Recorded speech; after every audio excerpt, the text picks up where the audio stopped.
Welcome back to Roots Music History. On this podcast, we talk about the stories behind songs and artists, as well as moments in history and history in the making. Jeff Buckley was born in Anaheim, California in 1966. He was the only child born to Mary and Tim Buckley. Tim, his father, was a Valentine's baby, born on February 14th, 1947 in Washington, D.C. Mary, his wife, was born just a week later on February 20th in 1948. Tim and Mary were high school sweethearts. They met while attending the local high school in Anaheim, California. And on October 25th, 1965, when Tim was 18 and Mary was 17, the two of them were married in a very spontaneous Vegas wedding. While in high school, I think it's important to note that Mary was part of the orchestra and Tim also loved music, although he was more focused on the guitar. Shortly after tying the knot, Mary and Tim moved to LA so Tim could focus on his music career. Tim quickly started playing in as many local clubs as he could, one of them, of course, being the famous Troubadour. It was during the holiday season of 1965, right after Tim and Mary had moved to LA, when Tim was playing at the Troubadour and a man walked in. Little did Tim Buckley know, but this man was Herb Cohen. Herb was already a well-established figure in the LA music scene, and he had experience with several different music managers and promoters. It is through this connection with Herb, Tim Buckley signs with Elektra Records in early 1966. Right around this time too, it was February of 1966, both Mary and Tim's birth months, might I add, Jeff Buckley was conceived. Mary would give birth to Jeff in November of that year. This was a very crazy year for them and a very hard time for Tim, because Tim obviously was very excited to have a new son. He was also very excited to be releasing his very first album. It was actually just 1 month after Tim Buckley released his debut album that Jeff Buckley was born. It reminds me a little bit of Johnny Cash and the story of Johnny Cash and his wife Vivian. That was, of course, one of the first episodes that I did on the channel if you want to watch it. The quality might not be up to par because hopefully I've improved since I started all of this, but it's still a really good story and it does kind of remind me of Tim's relationship with Mary and Jeff Buckley during this time. I personally can't imagine having your music career take off at the same time that you have a newborn baby and a wife, and all of this happening, by the way, when you're 19 years old. Tim was 19 when Jeff was born and Mary was just 18. Mary very quickly started to feel as though Tim was more focused on his music career and his personal success than staying home with her and Jeff. She started to feel like second best to his music. It was before Christmas of 1966, Mary and Tim officially separated. Jeff Buckley would spend this very first Christmas as a newborn without both of his parents by his side. But despite this intense emotional turmoil that Tim was facing in his personal life, he was getting raving reviews for his music. And I can't help but think that this helped Tim move on from Mary more easily than probably he would have if he didn't have his music. Because, for example, articles like this one were published on Christmas Eve of all days, the one day Tim would have been feeling his most lonely and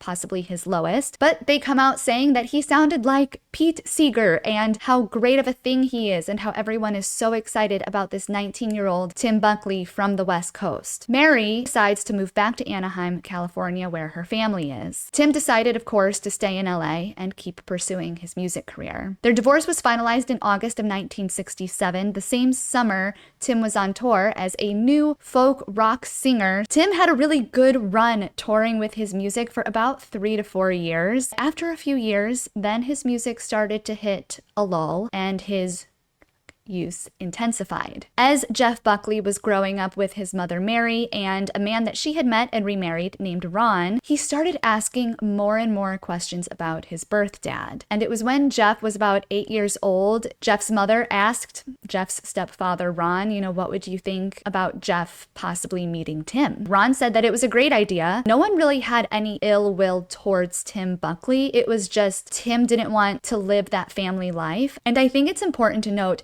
Tim never had a drug problem when he was with Mary. All of his usage issues happened when his career started to kind of take a lull, so it seems. When Jeff starts asking all of these questions and reaches 8 years old, Tim was experimenting with boombox and had been using quite a bit at that time, but Jeff and his mom didn't know this. Jeff had met his father one other time when he was about 2 years old, but he was napping, so he never formally met his dad. Meeting him at 8 years old was the first time Jeff was really going to remember who his father was and have this memory in his life. It was Jeff Buckley's Easter vacation from school when his mother Mary drove him the 45 minutes from Anaheim, California to LA to meet Tim. I've heard two different versions. Many people say this encounter was very brief and that Tim showed no interest in getting to know Jeff, seemed to have no remorse for not being there for him more. In another interview that Jeff gave, he said they spent a whole week together. So it sort of seems like they did spend quite a bit of time together.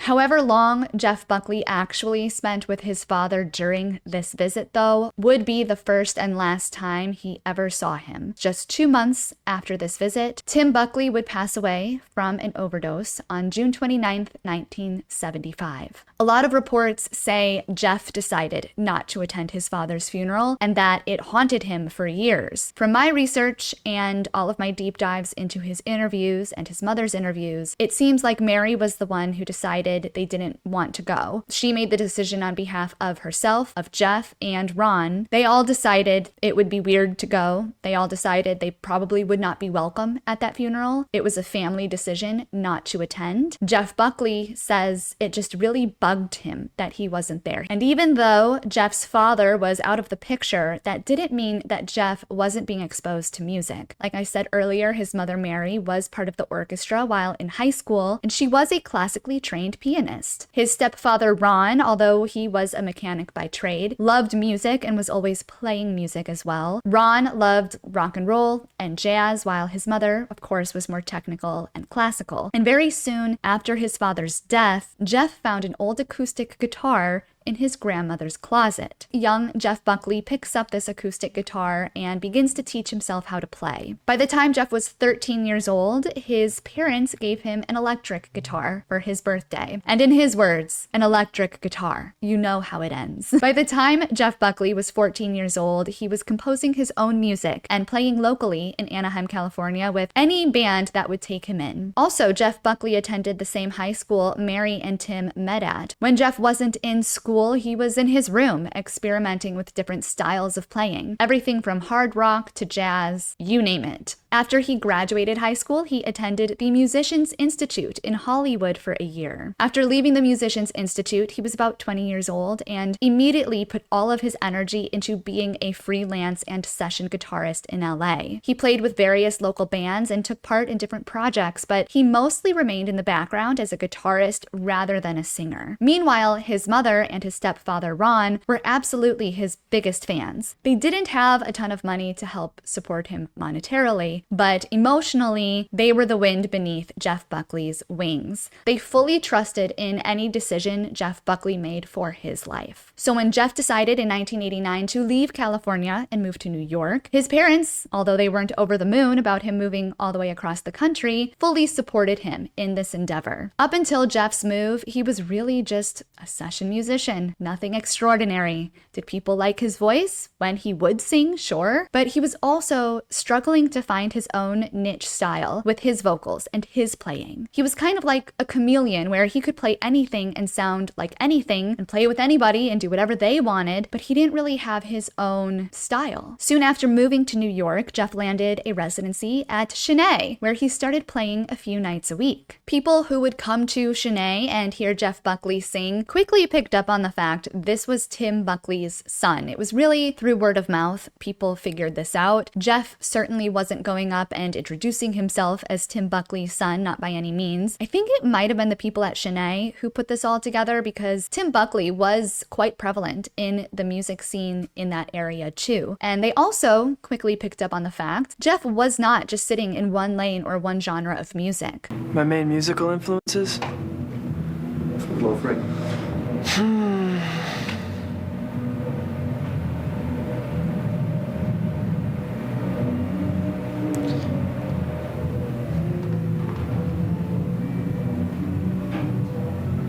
Well,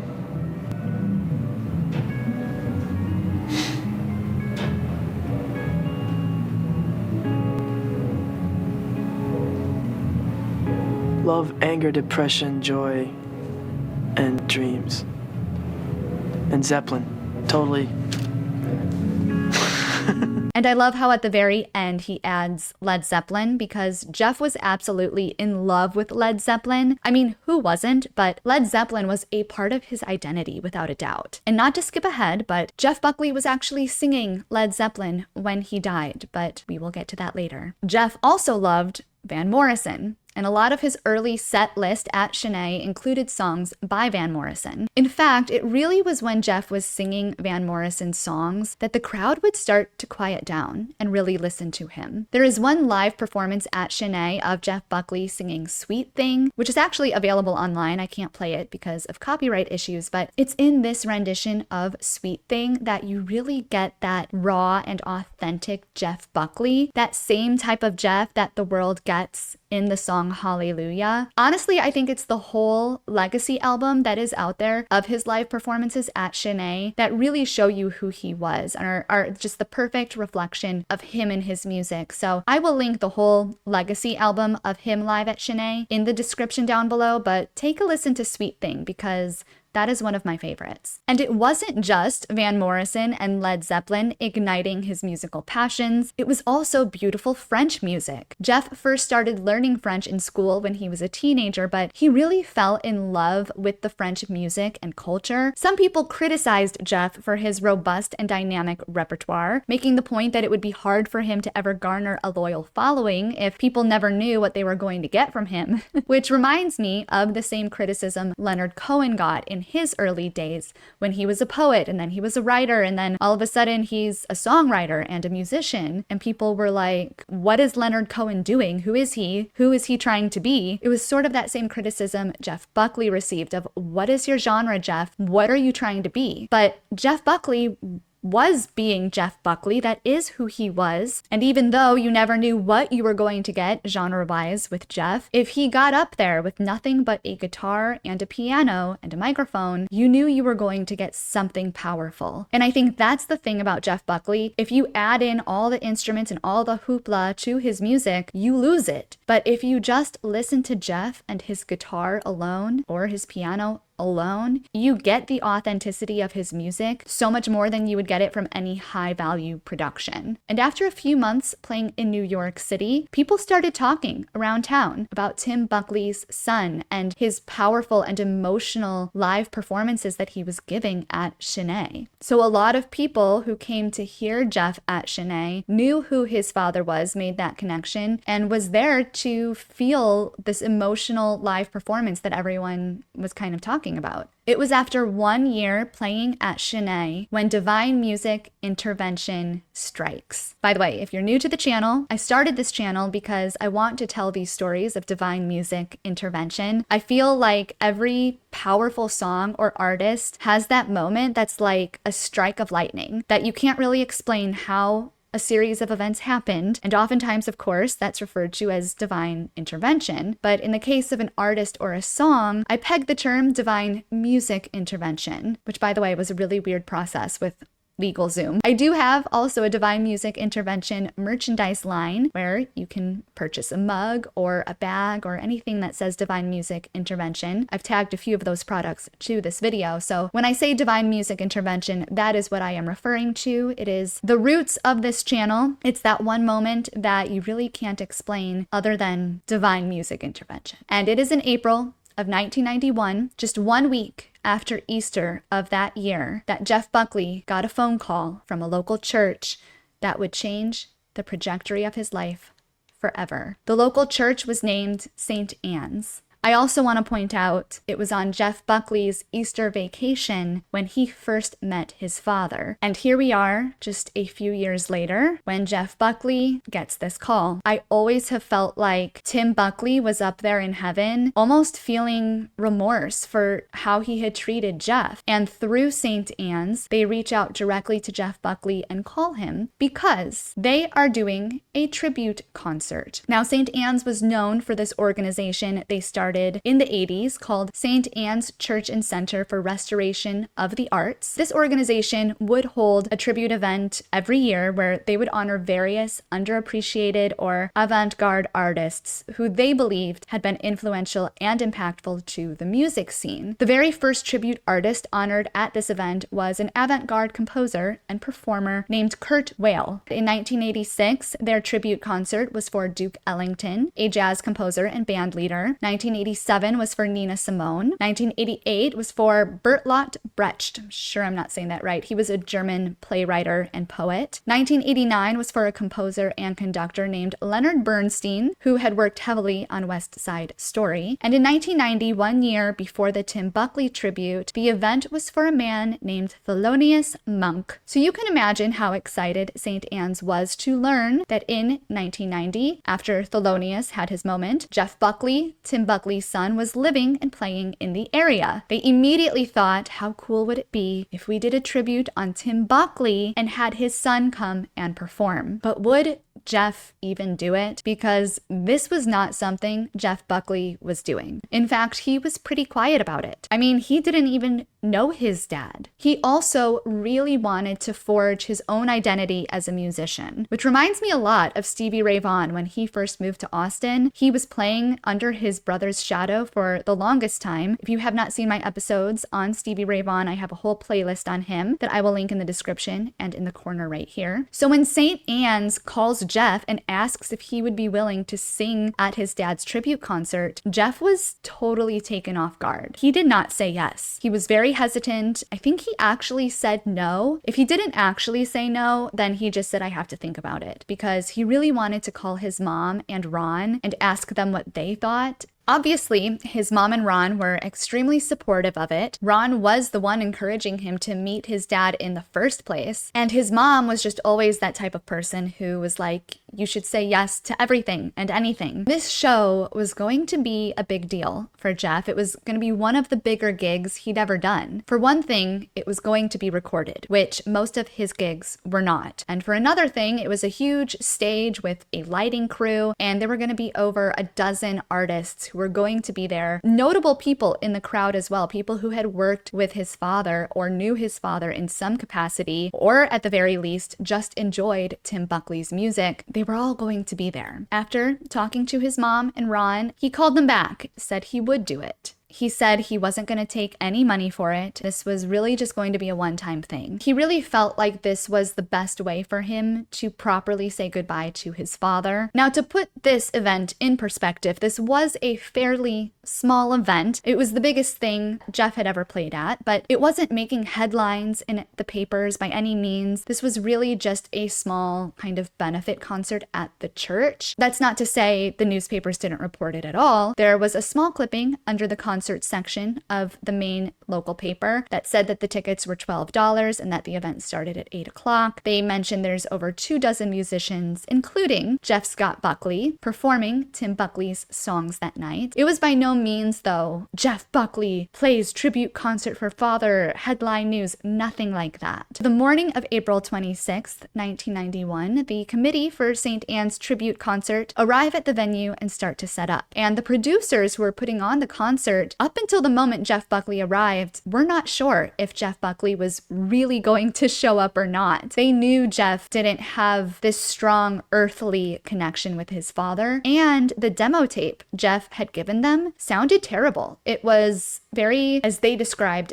noisy. So they were a little nervous about Jeff, A, showing up at all, and B, if he did show up, they were a little nervous about how he was going to sound. Everyone was chattering and very excited about this mysterious son of Tim's. Unless you had been at Chennai or a local venue when Jeff happened to be there, you wouldn't know who he was, and most people had never seen Jeff Buckley before. Jeff showed up on time for the show, and while he was getting ready backstage, he decided to write his own verse for his father's song, I Never Asked to Be Your Mountain. This was a song Tim Buckley had written to his ex-wife Mary and Jeff, and this was the first song Jeff Buckley was going to cover when he took the stage. And it was obvious for anyone who knew the situation, this was so much more than just a regular gig to Jeff. This was a funeral for him and a celebration of life, and the most cathartic thing he'd possibly ever do in his life. Jeff stepped onto the stage with a guitarist named Gary Lucas, who he had just met that day. By the time Jeff Buckley and Gary Lucas took the stage, the tribute show had already been going on for about an hour, so the crowd was getting a little restless, kind of checking their watches, kind of not bored, but settled in, we'll put it that way. But as soon as Jeff opened his mouth and started singing I Never Asked to Be Your Mountain, everyone came back to the stage from wherever they were. Halfway through the song, a light behind the stage suddenly flashed, which consequently threw Jeff's silhouette against the back wall. This moment caused audible gasps from the audience. Whether that lighting change was intentional or whether it was a fluke and on accident, nobody really knows or speaks to that, but everyone who saw it said it was just jaw-dropping, and many people described it as feeling like the second coming of Christ. Everyone talked about that moment. Jeff ended this emotional song with his own verse that he had just written, which said, "My love is the flower that lies among the graves. It began," ending with a plea to spread my ash along the way. That wasn't the only divine moment that seemed to happen while Jeff was playing that night. A few moments later, Jeff came back onto the stage to play the last song of the evening. He came up alone this time without Gary Lucas, and he gave a very nervous introduction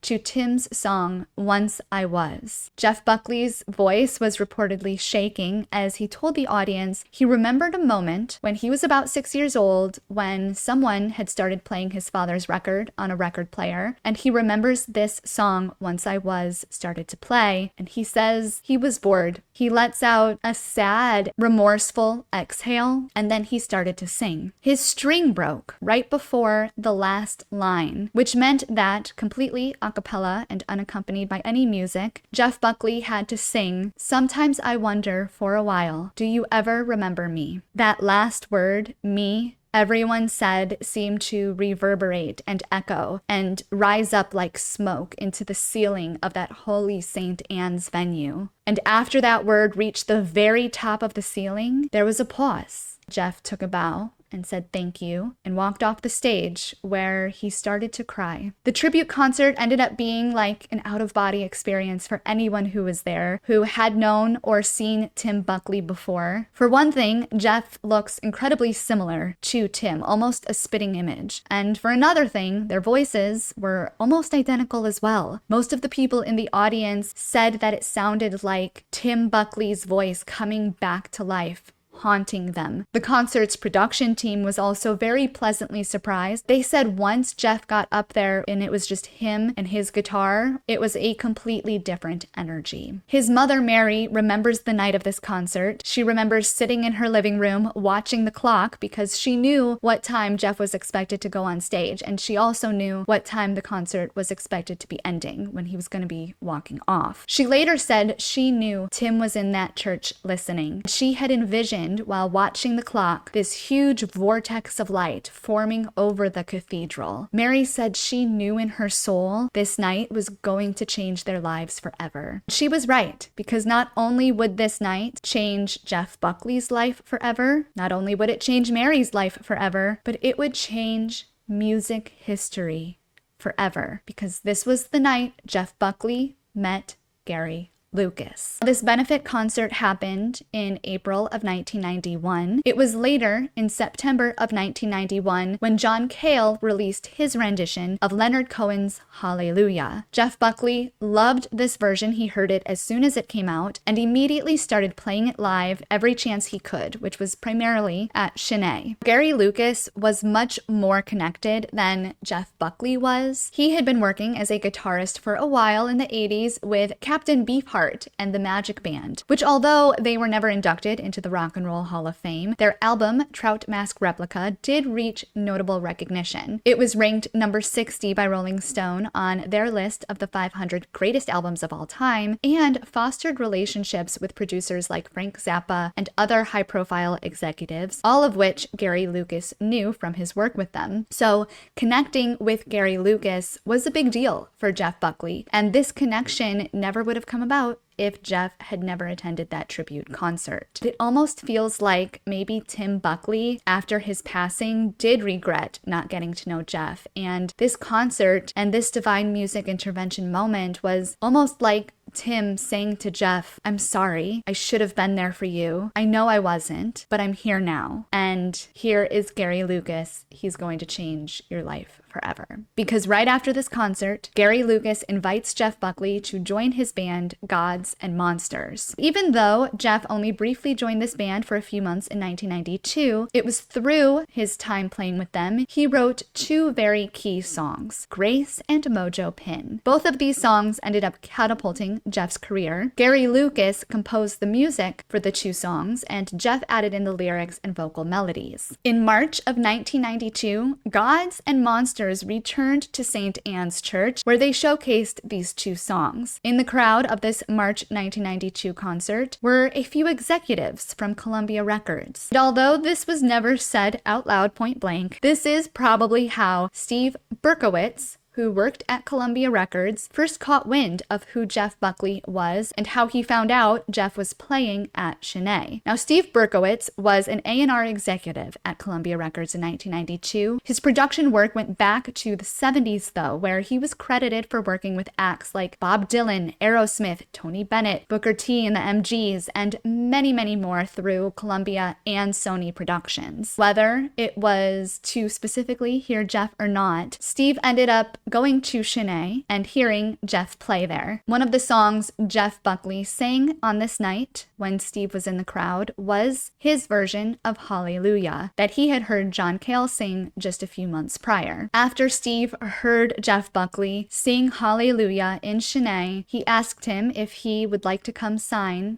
with Columbia. Now, there are a few stories about Jeff Buckley turning down a few record deals from folks who came into Shanae wanting to sign him. One of the instances, he said to the guy, I can't believe you want to sign me. You've never even come to hear me play. And he turned down that opportunity because he didn't feel like it was a genuine ask. He felt like the guy just wanted to sign him and didn't really care what he sounded like or what his music stood for. So the fact that Steve actually physically came into Shanae, heard Jeff sing his entire set, and then genuinely went up to him and asked if he would sign with Columbia, that meant everything to Jeff Buckley because he did not just want to be signed blindly to someone. So that is why in October of 1992, Jeff decides to sign with Steve and Columbia Records. Through Columbia, they released Jeff's album Grace, which included the song Grace and Mojo Pin that he had originally written with Gary Lucas. It also included his cover of the song Hallelujah. Steve absolutely adored Jeff Buckley. He said there wasn't anything that Jeff couldn't do. And it was really the song Hallelujah that catapulted Jeff Buckley and his career. From 1994 to 1995, Jeff Buckley embarked on a world tour that comprised of over 100 shows across the US, Europe, Japan, and Australia. His live performances were known for their emotional intensity and improvisational nature. And Jeff Buckley had finally found his niche style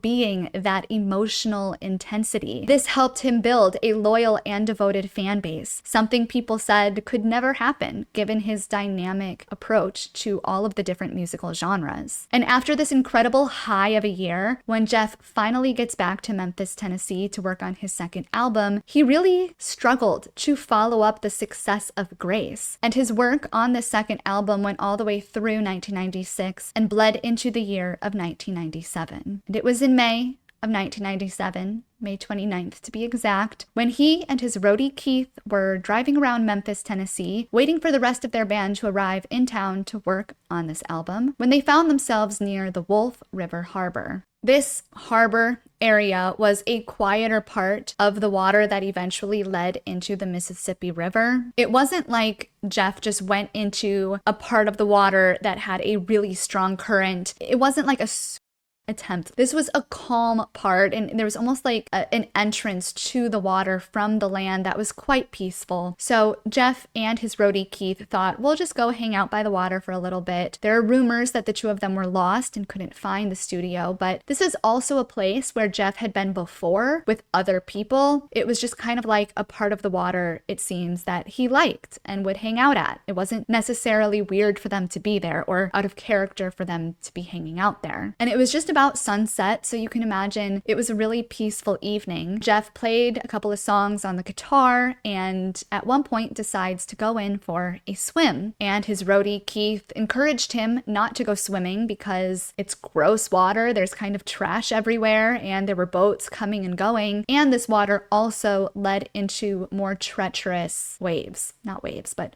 undertows, if you will. But Jeff said, I'll be fine. He goes on in. At one point, a boat starts to pass them, and Keith calls out to Jeff Buckley to be careful, there is a boat coming. And Jeff avoids that boat, but later a second boat comes. The second boat created this undertow current that ultimately came up and brought Jeff under. It was 3 or 4 days before Jeff's body was found. All Keith knew from where he was that Jeff went swimming and didn't come back. He lost sight of Jeff after that second boat came through and immediately called emergency personnel and said, my friend is missing. He was just out swimming. He hasn't come back up. But it was 4 days before Jeff was found by another boater. It really was Jeff Buckley who catapulted the song Hallelujah to the level of fame that we know it as today. Of course, John Cale gave it a new life after Leonard had retired it, but Jeff is the one who took that song into the afterlife,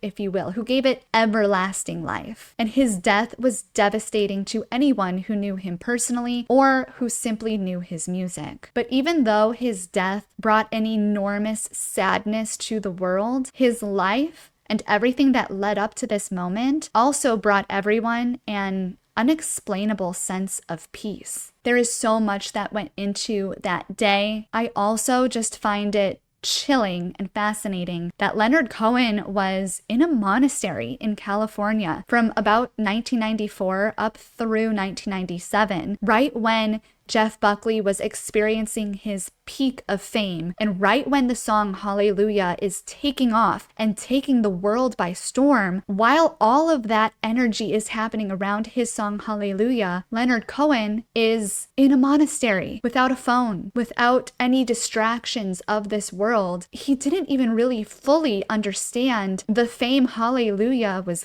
getting because he was in this spiritual isolation. And that's where Leonard Cohen was, spiritually and physically, when Jeff Buckley drowns and passes away. Keith, the roadie who was there when Jeff went in the water, later recalled Jeff was singing the chorus to Led Zeppelin's song Whole Lotta Love when he went in the water. And those words, want a whole lot of love, were the last words Jeff Buckley ever said. If you like this type of content, don't forget to hit the subscribe button. And the Jeff Buckley story is one of my favorite stories in music history because of how many divine music intervention moments had to happen with Leonard Cohen and with John Cale and with Tim Buckley and with Jeff. This song Hallelujah is a strike of lightning, and it's that strike of lightning that just continues to strike. Any person who covers the song Hallelujah, whenever those first chords start to play, something comes over the crowd that you can't explain, no matter where you are. If you're here in Nashville in a honky-tonk where they're playing Freebird and Miranda Lambert and Luke Combs, if someone requests the song Hallelujah, as soon as you start to hear that intro, something comes over the room, something you cannot explain. And the series of events that, first of all, led to Leonard Cohen getting the song out there in the first place, I call that episode the frustrating events that led to Leonard Cohen's Hallelujah, because it was so frustrating for Leonard Cohen trying to get that song to come to life in the first place. The fact that song came to life in the first place is divine music intervention. Then the fact that John Cale can release it, then the whole series of events that leads Jeff Buckley to the moment where he meets Gary Lucas and everything that comes of that after his father's death at just age 28. It is the most touching story. It actually makes me cry. I'm glad I didn't cry in this episode because I did cry as I was putting this together. It is just the most touching thing in the entire world. And I hope that you enjoyed this story as much as I enjoyed telling it. If you like this type of content, don't forget to hit the subscribe button and the bell icon. And when you hit the bell icon, make sure that you change the settings on the bell from personalized to all. You also have the option to give me a super thanks. A super thanks is a button at the bottom of the play bar that allows you to donate any amount of money that you would like to the channel and the research that goes into these episodes. I always joke if you want to directly help with the research, you could buy me a coffee, which is another option. I'll put the link in the description down below to buy me a coffee. I joke that that's directly helping with the research because it caffeinates me. However you would like to support the channel, I am forever eternally grateful for your support. And of course, I will see you on the next Roots Rockumentary. Hungry for the road all my life, thirsty for adventure all my youth, chasing all my freedoms down Liberty Avenue.